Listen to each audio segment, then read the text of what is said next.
Bonjour à toutes et à tous.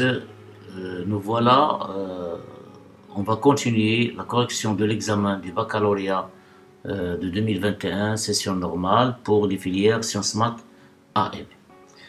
L'exercice 2 concernant les nombres complexes. Alors dans cet exercice, on se donne les nombres complexes petit a, petit b, petit c, des nombres complexes non nuls tels que a plus b différent de c.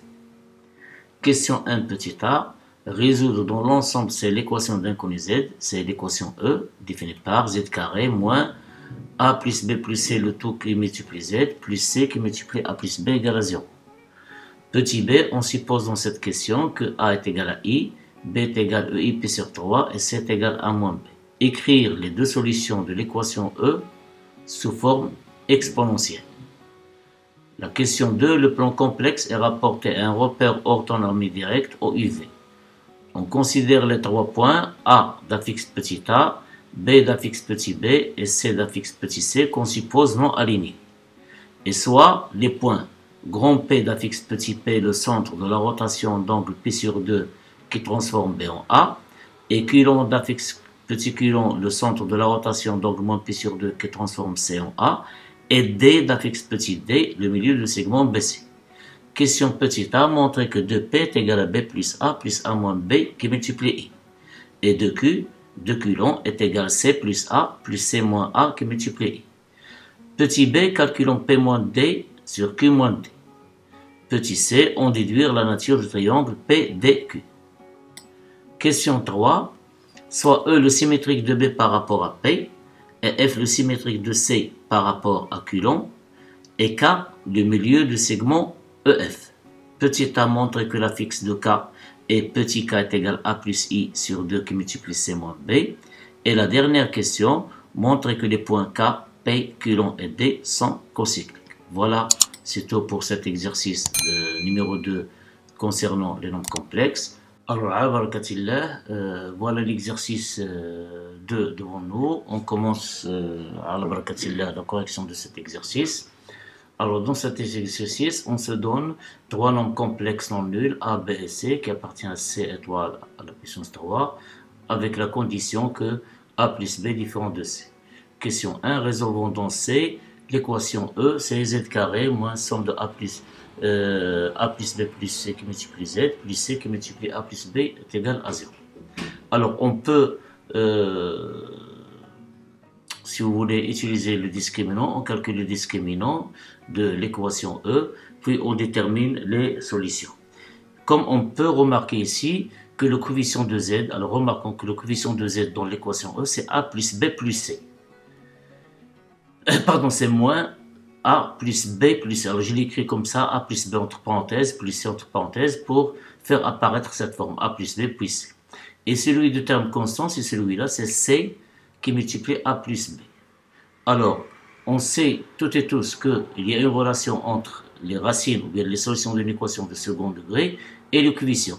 Si par exemple Z1 et Z2 sont solutions de cette équation, alors forcément Z1 fois Z2 c'est ce produit sur 1, le coefficient de Z carré, et Z1 plus Z2 c'est moins le coefficient de Z divisé par 1. Et comme le coefficient de terme dominant Z carré c'est 1, alors on peut déduire que les deux solutions de E sont Z1 est égal à A plus B et Z2 est égal à C. Donc voilà la somme A plus B plus C, c'est moins le coefficient de Z sur 1, c'est moins A plus B plus C, c'est lui-même. Et le produit, c'est le produit Z1 fois Z2, c'est le terme constant divisé par le coefficient de terme dominant. Donc, on peut déduire facilement que les deux solutions sont A plus B et Z2 est égal à C, d'où l'ensemble solution de E, c'est formé par les deux nombres complexes A plus B et C. Bien sûr, ce sont deux solutions distinctes, A plus B différents de C. Alors, on peut faire cette démarche, comme on peut calculer les discriminants, c'est pour les gens qui sont fascinés par les calculs et qui ne tombent pas dans l'erreur. Question petit b, supposons que A est égal à I et B est égal à exponentielle de I pi sur 3 et C est égal à moins B. Écrivons les deux solutions de E sous forme exponentielle. Alors, on a Z1, c'est A plus B, Alors A est égal à I et B est égal à EI pi sur 3. Et I est égal à EI pi sur 2, plus EI pi sur 3. Alors cette forme, en général, si vous voulez, on peut faire cette remarque ici, EI alpha, pardon, EI alpha plus EI bêta. Alors si souvent est égal, EI alpha plus bêta sur 2, qui multiplie cosinus, EI, pardon, on peut mettre cosinus EI alpha moins bêta sur 2, plus E moins I alpha moins bêta sur 2. Alors c'est ça ce qu'on a utilisé ici. Donc c'est EI pi sur 2 plus pi sur 3, le 2 divisé par 2, qui multiplie EI pi sur 2 moins pi sur 3 sur 2, plus E moins pi sur 2 moins I pi sur 3 sur 2. Or, EI pi sur 2 moins pi sur 3 sur 2 plus E moins I pi sur 2 moins pi sur 3 sur 2, c'est cosinus, c'est 2 fois cosinus de cet angle. Or, cet angle, c'est quoi? C'est, d'après calcul, on obtient c'est 3 pi moins 2 pi, c'est pi sur 6, divisé par 2, c'est pi sur 12. Donc, c'est 2 fois cosinus de pi sur 12, exponentielle. Ici, on obtient 3 pi plus 2 pi, c'est 5 pi sur 6, divisé par 2, c'est 5 pi sur 12. Donc, Z1 qui est égal à A plus B, on peut l'écrire sous cette forme. Mais est-ce que c'est une forme, c'est la forme exponentielle ou pas, ou bien c'est une forme exponentielle ou pas? Il faut vérifier que ce nombre de cosinus de pi sur 12 est strictement positif. Tel est le cas ici. Comme cosinus de pi sur 12 est strictement positif, pourquoi? Parce que pi sur 2, il appartient à 0. Pi sur 12, je m'excuse, il appartient attendez ici, je m'excuse. Alors, pi sur 12, il appartient à 0 pi sur 2. Alors, une forme exponentielle de Z1 est Z1 est égal à 2 cosinus de pi sur 12 exponentielle de I 5 pi sur 12. Et pour Z2 qui est égal à C, or C est égal à moins B, puisqu'on a ici C, c'est A moins B. Alors, C est égal à moins B, est égal à I moins EI pi sur 3. I, c'est EI pi sur 2, moins EI pi sur 3. De la même manière, il suffit ici de mettre ici, au lieu de mettre ici plus, on va voir moins. Donc, on peut voir, c'est EI pi sur 2 plus pi sur 3 sur 2, qui multiplie EI pi sur 2 moins pi sur 3 sur 2, moins E moins I, pi sur 2 moins pi sur 3 sur 2. Or, pi sur 2 plus pi sur 3 sur 2, c'est 5 pi sur 12, c'est 3 pi plus 2 pi sur 6 divisé par 2, c'est 5 pi sur 12. Ici, on va voir, c'est 3 pi sur 2, 3 pi moins 2 pi, c'est pi sur 6, divisé par 2, c'est pi sur 12, même chose ici. Donc, on obtient ici, c'est 2i sinus. Alors, la différence ici, c'est 2i sinus, c'est pas, on a la somme, pardon, on a la somme ici, c'est 2 fois cosinus de cet angle, et leur différence, c'est 2i sinus de cet angle qui est égal à pi sur 12. Donc, c'est 2i, voilà, 2i sinus de pi sur 12, i c'est pi sur 12. Et comme i, encore une fois, est égal à i pi sur 2, on obtient ces 2 sinus de pi sur 12, i pi sur 2 qui multiplie i 5 pi sur 12. D'où c est égal à 2 sinus de pi sur 12, i. Alors, on additionne ici pi sur 12, 5 pi sur 12. On va multiplier par 6, 6 plus 5, c'est 11 pi sur 12. Est-ce que cette forme, c'est une forme, c'est la bonne forme exponentielle? Il faut s'assurer que 2 sinus de pi sur 12, elle est strictement positive. Encore une fois, je fais l'erreur. Alors, comme sinus de pi sur 12 strictement positif, pourquoi? Parce que pi sur 12 appartient à 0 pi sur 2. Alors, une forme exponentielle de Z2 est 2 sinus de pi sur 12 qui multiplie EI 11 pi sur 12. La deuxième question, on se donne 3 points, même plus, grand A d'affixe petit a, grand B d'affixe petit b et grand C d'affixe petit c. Et on suppose qu'ils sont non alignés. Posons R1, c'est la rotation de centre P et donc pi sur 2, et R2, c'est la rotation de centre Q long et donc moins pi sur 2, avec le point P de affixe petit b, petit p et Q long est là pour affixe petit Q long. Et l'image de B par la rotation R1, c'est petit, c'est grand A, et l'image de C par la rotation R2, c'est A. Et soit D d'affixe petit d, le milieu de BC. Donc, de me les donner, il y a la question 2. Bien sûr, dans le plan complexe rapporté au repère orthonormé direct au UV. Petit a montrant que 2P est égal B plus 1, plus A moins B qui multiplie I, et 2Q est égal C plus A, plus C moins A qui multiplie I. On a R2, R1 de B est égal à A, ça veut dire l'image de B par la rotation de centre P et d'angle P sur 2, celle-là, est égale à A. C'est équivalent à, puisqu'ici le centre c'est P, est équivalent à petit a, c'est-à-dire l'affixe de A, moins l'affixe du centre, c'est-à-dire P, est égal à E et pi sur 2, puisque l'angle ici c'est pi sur 2. E et pi sur 2 qui multiplie l'affixe de B, c'est petit b, moins l'affixe du centre, c'est P. Donc, il suffit ici de faire les calculs pour arriver à ce résultat. Alors, c'est équivalent à A moins P est égal à E et pi sur 12 est égal à I, I qui multiplie B moins Q, équivalent à A moins P est égal à IB moins IP, équivalent à moins P plus IP, on va faire passer moins IP dans ce côté et A dans l'autre. Donc on obtient moins P plus IP est égal à IB moins A. C'est équivalent, on va remarquer ici on peut factoriser par P. Donc c'est P facteur de moins 1 plus I est égal à IB moins A. Alors l'astuce ici c'est de trouver 2. Alors 2, on sait que moins 1 plus I, facteur multiplié par son conjugué est égal à 2. Ou le 1 plus I multiplié par son conjugué est égal à 2. Donc on va multiplier moins 1 plus I par son conjugué qui est égal à moins 1 moins I dans les deux membres, ici. Donc qu'est-ce qu'on obtient? C'est P facteur de moins 1 plus I, facteur de moins 1 moins I est égal à IB moins A, facteur de moins 1 moins I. Or, moins 1 plus I facteur de moins 1 moins I, c'est 2P, c'est 2. C'est-à-dire c'est moins 1 au carré plus moins 1 au carré, donc on obtient plus 1 au carré, c'est 2, donc c'est 2P, qui est égal à quoi? En effectuant ici les calculs traditionnels, on obtient IB fois moins 1, c'est moins IB, IB fois moins I, donc c'est plus B, plus I fois I, c'est moins 1, avec moins c'est plus, et moins A fois moins 1, c'est A, et enfin moins A fois moins I, c'est AI. Donc c'est équivalent à dire que 2P est égal à, voilà notre A, plus B, plus I, ici on va factoriser par I. I facteur de A moins B. Et voilà ce qui est demandé. De la même manière, on a l'image de C par la rotation de centre Coulomb et de rayon moins P sur 2 est égal à. Ça veut dire quoi? Que A, l'affixe de A, de grand A c'est petit a, moins l'affixe du centre qui est Coulomb, est égal à E moins I pi sur 2, puisque moins pi sur 2 c'est l'angle de la rotation, qui multiplie l'affixe de grand C, c'est petit c, moins l'affixe du centre de la rotation qui est Coulomb, c'est petit Coulomb.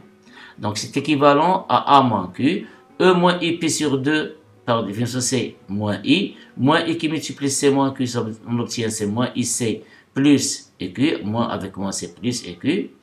On va faire passer éculon dans ce côté et A dans l'autre, on obtient cet équivalent à moins Coulomb, moins éculon est égal à moins A moins IC. Cet équivalent en factorisant par Q est égal à moins 1 moins I est égal à moins A moins IC. De la même manière, pour arriver à 2 fois, on va multiplier moins 1 moins I par son conjugué. Puisque, encore une fois, moins 1 moins I fois son conjugué est égal à 2. Donc c'est équivalent à Q qui multiplie moins 1 moins I multiplié par moins 1 plus I, c'est le conjugué de moins 1 plus I. Alors on multiplie moins 1 moins IC par moins 1 plus I dans ce côté. Donc c'est moins 1 moins IC, facteur de moins 1 plus I. Donc ce produit de deux nombres conjugués l'un de l'autre nous donne 2. Donc c'est équivalent à 2 fois Q, 2 fois Q long, est égal à moins A fois moins 1 c'est A, et moins A fois I c'est moins IA, moins IC fois moins 1 c'est plus IC, et moins IC fois I, et fois I c'est moins 1 avec moins c'est plus, on obtient C. Et par suite, on obtient comme équivalence de Q est égal à A plus C, plus I en factorisant ici par I, on obtient C moins A. Et voilà, on trouve ce qui est demandé. On a donc 2P est égal B plus A, plus A moins B, facteur de I, et de Q long est égal à C plus A, plus C moins A, facteur de I. Maintenant, il nous demande de calculer dans la question petit b, P moins D sur Q moins D. Alors, on a le point grand D à part affixe petit d. Par définition, c'est quoi? C'est le milieu de BC. Donc, petit d est égal à la somme de ces affixes divisé par 2. Ça veut dire d est égal à B plus C sur 2. Et alors, on remplace P, D par son expression, c'est B plus C sur 2. On obtient P moins D sur Q moins D est égal à P moins B plus C sur 2 sur Q long moins B plus C sur 2. qui est égal, en réduisant ici au dénominateur qui est 2, on obtient 2p moins b plus c. Il faut faire attention ici dans le signe, c'est moins b plus c entre parenthèses. Ici, dans la fraction numérateur, on obtient 2 comme dénominateur. Idem ici, on va simplifier par 2 après réduction. Donc on obtient 2q moins, encore une fois, b plus c. On va remplacer 2p par son expression trouvée dans la question petit a précédente. On obtient 2p est égal à b plus a moins b, i, moins b moins c, moins b moins c. Et de même 2q long, c'est c plus c moins a, i, moins b moins c. Donc qui est égal à b moins b, ça donne 0, il reste a moins c, plus a moins b, facteur de i. De même ici, c avec moins c disparaissent, il reste a moins b, plus c moins a, facteur de i. On va factoriser ici le numérateur par i. Alors qu'est-ce qu'on obtient? I facteur de a moins b, voici, moins i facteur de a moins c, pour trouver ici a moins c, puisque i fois i c'est moins 1, avec moins c plus, et voilà a moins c. Donc en factorisant, je répète, en factorisant par i au numérateur, on obtient i est égal à a moins b, moins i facteur de a moins c, sur a moins b, moins i facteur de a moins c. Alors puisqu'ici on a le même nombre, on va simplifier, il reste i. Donc p moins d sur q moins d est égal à i. Voilà le calcul de ce rapport. Petit c, déduisons la nature du triangle PDQ. Alors à partir de ce résultat, comme p moins d sur q moins d est égal à i, alors la valeur, le module de p moins d sur q moins d, c'est le module de i qui est égal à 1. Ça veut dire que le module de p moins d sur le module de q moins d est égal à 1. Ou encore, le module de p moins d est égal au module de q moins d, ce qui traduit par égalité entre ces deux distances. De plus, l'argument de p moins d sur q moins d est égal à argument de i modulo de pi. Et argument de i, c'est quoi? C'est pi sur 2. Donc on déduit donc que la mesure de l'angle, ici si vous voulez, comme ça, la mesure de l'angle orienté dq dp, par le vecteur de q dp, est congrue à pi sur 2 modulo de pi. C'est-à-dire que, comme je l'ai dit ici, la distance PD est égale à QD et cet angle ici, il est congru à pi sur 2 modulo P. Cela se traduit par le fait que le triangle PDQ long est isocèle et rectangle en T. Troisième question, on considère le point E le symétrique de B par rapport à P, et F le symétrique de C par rapport à Q long, et K le milieu de segment EF. Petit a montrant que l'affixe de K et petit k est égal à plus i sur 2 qui multiplie c moins b. Donc on a des nouveaux points, il suffit de déterminer leurs affixes, etc. Alors qu'est-ce qu'on a? E c'est le symétrique de B par rapport à P. Et F est le symétrique de C par rapport à Q. Dans ce cas, P est le limite de segment EB et Q long est le milieu de segment FC. Donc si on pose E est égal à l'affixe de E, de grand E, et petit f est égal à l'affixe de grand F, on aura P, puisque P ici c'est le milieu de segment EB, on aura P est égal E plus B divisé par 2. Et Q long, ici, petit Q long, c'est petit f plus C divisé par 2. Donc, on multiplie par 2, ici, on obtient E est égal à 2P moins B. Voilà, E est égal à 2P moins B. Ainsi que 2Q, ou le F est égal à 2Q long moins C. Et on va remplacer 2P et 2Q long par leurs expressions qu'on a trouvées dans la question de petit a. C'est-à-dire, E est égal à 2P c'est A, B plus A moins B qui multiplie I moins B. Et F est égal à 2Q long, c'est quoi 2Q long? C'est C plus A plus I C moins A moins C. Alors, ce calcul, qu'est-ce que nous donne? On a B avec moins B disparaissent, ils sont opposés, il reste A plus A moins B facteur de I. De même ici, on a C avec moins C disparaissent, il reste A plus I facteur de C moins A. Et puisque K est le milieu de segment EF, alors petit k est égal à E plus F sur 2. Donc on a ici E avec cette expression, celle-là, et F, voilà son expression. On additionne les deux expressions, on obtient A plus A, c'est 2A, plus I facteur de A moins B plus C moins A. Or, on a ici A et moins A disparaissent, sont opposés, il reste ici C moins B. Donc, c'est 2A sur 2, c'est A, plus I sur 2, facteur de C moins B, et voilà ce qui est demandé. Donc, la fixe de K est petit k est égal à A plus I sur 2, qui multiplie C moins B. Et pour la dernière question, petit b, montrons que les points K, P, Q long et D sont cocycliques. Alors, comme vous le savez toutes et tous, on peut procéder de manière différente. Il y a 36 manières de faire les choses. Mais ici, je vais exploiter bien les résultats de l'exercice. Alors, regardez avec moi qu'on a déjà montré que le triangle PDQ long est un triangle rectangle et isocèle en D.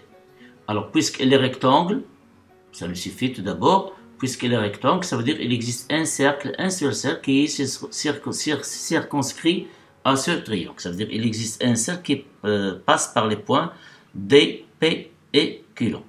Et ce cercle a pour diamètre P, Q long. Donc pour montrer que les 4 points, c'est-à-dire en additionnant aux 3 points P, Q long, D le point K, pour montrer que K et P, Q et D sont cocycliques, il suffit de montrer que K appartient à ce cercle, puisqu'il existe déjà. Ça veut dire qu'il suffit de montrer aussi que le triangle P, K et Q long est un triangle rectangle en K. Pourquoi? Parce que P, Q long, il représente un diamètre dans ce cercle. Donc c'est simple remarque, il suffit de faire ce calcul et de trouver le résultat. Pour cela, comme on l'a fait dans la question petit b, on a calculé P-D sur Q-D pour qu'on a pu montrer que P, D, Q long est un triangle rectangle en D isocèle. Maintenant, on va calculer P-K sur Q-K. P-K, petit k, bien sûr, petit p moins petit k sur Q long moins k. Et on va voir qu'est-ce qu'il va nous donner. Normalement, ce nombre doit être un nombre imaginaire pur pour que le triangle soit rectangle en K. Alors ici, isocèle, pas isocèle, on s'en fout. Non, on cherche à montrer uniquement que le triangle P, K, Q long est un triangle rectangle en K. Alors, passons au calcul. On a P moins K sur Q moins K est égal à P moins A. On va remplacer K par sa valeur, c'est moins A moins I sur 2 qui multiplie C moins B. De même ici, on va réduire le dénominateur ici par 2 et par 2, on va simplifier par 2, ce 2 est un dénominateur commun dans les fractions numérateurs et dénominateur et la grande fraction, donc on va le simplifier. Donc on obtient 2P moins 2A moins I facteur de C moins B sur 2Q moins 2A moins I facteur de C moins B. Voilà. Maintenant on va remplacer 2P par sa valeur obtenue dans la question petit a. On a trouvé que 2P est égal à B plus A moins B facteur de I. Moins 2A moins I facteur de C moins B.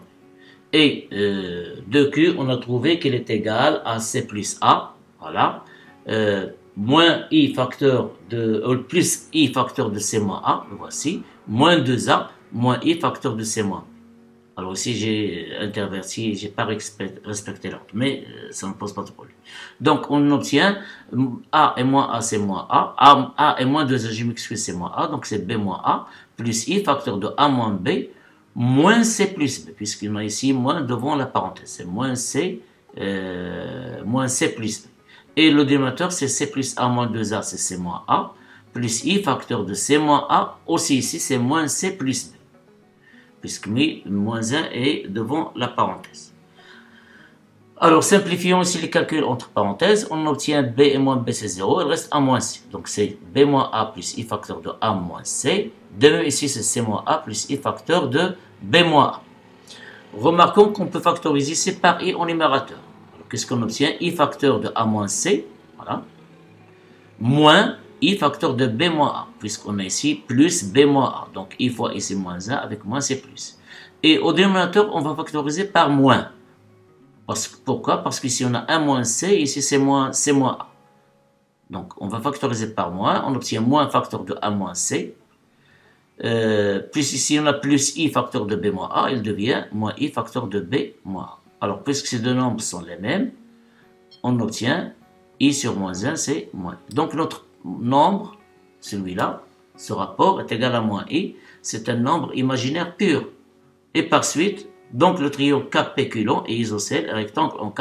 Donc ce n'est pas la peine de justifier, puisque c'est un nombre imaginaire pur. Alors on déduit, imaginaire pur est égal à moins I. Donc j'ai brûlé les étapes et j'ai donné la conclusion que KPQLon est un triangle isocèle, rectangle en K. Et comme j'ai dit tout à l'heure, nous, on va s'intéresser uniquement qu'il soit un triangle rectangle en K. Et comme, voilà, pardon. Et puisque les deux rectangles KPQLon et DPQLon sont rectangles et ont même côté PQ qui est le diamètre, alors ils sont inscrits dans le même cercle de diamètre PQLon. Et par suite, les points K, P, Q et D sont cocycliques. C'est une méthode parmi d'autres, comme vous pouvez faire le rapport des deux calculs, etc., qu'il appartient à R, la fameuse formule utilisée en cours. Dans d'autres exercices qui utilisent la cocyclicité, je vais traiter le problème d'une manière différente pour diversifier les astuces et les méthodes de réponse. Alors voilà, c'est tout. Bon courage et bonne préparation et on se rencontre dans une autre vidéo, Inch'Allah, pour continuer la correction de ces examens.